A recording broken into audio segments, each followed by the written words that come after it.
I'd hate to say we have no country here because the people of Kenya, I don't think we are like the people who lead us entirely. And has been said, we have a problem of the leaders we have. They do not deserve us in any way. I don't know what is worse. This doesn't even feel like a criminal state. You know, a criminal state, there would even be ways of prosecuting them. You would get into the, I don't know, the mafia or something, regime operatives. Those are the people who are ruling us.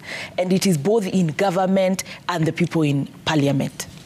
So unfortunately, the magnitude of what has been revealed by Muturi, who I take his allegation very, very seriously.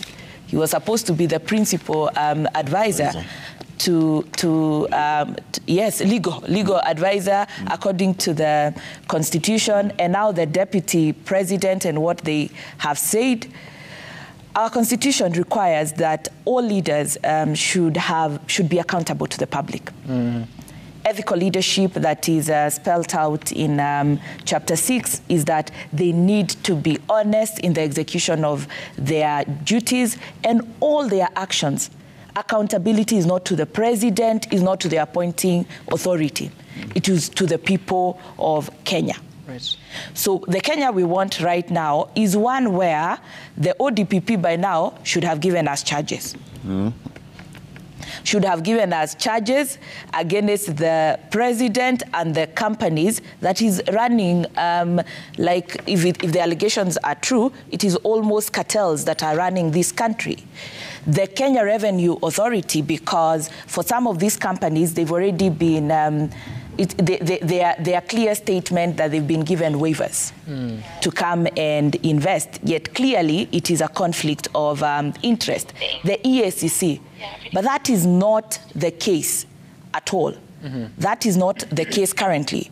All we can do is listen to the media, then wait for we the people to organize ourselves and take over our country. When the Constitution gives immunity to the president, what does that mean in such circumstances? You know, you can be given immunity, but if you have a conscience, there are things you do not do. If the allegations are true, and you see, it gives immunity, and luckily Dr. Ekuru is here, you're supposed to bring honor to the office you hold. Chapter 6. When you no longer bring honor to the office you hold, you even, how to restore it is to say, please investigate. That is a cadre of leadership. And that is the work of parliament.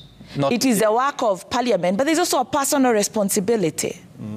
There's a level of accusation you get some, you're like, I'm not hosting this show because I am no longer bringing honor and dignity. You care about those things.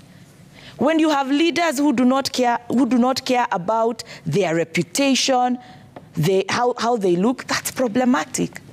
That's very, very problematic. Yep. The pulse of the state, the conscience of the state is in the hands of the leaders. And we've lost that significantly. That is why Ahmed is saying we are being confused. Kenyans are not confused. We see it clearly.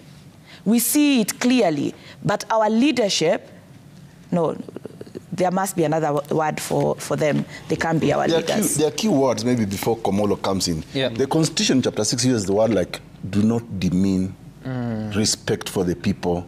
You know, so that's why I agree with my sister here that there is that personal responsibility to begin with. Yep. Because after all, did they not swear to protect and uphold the Constitution?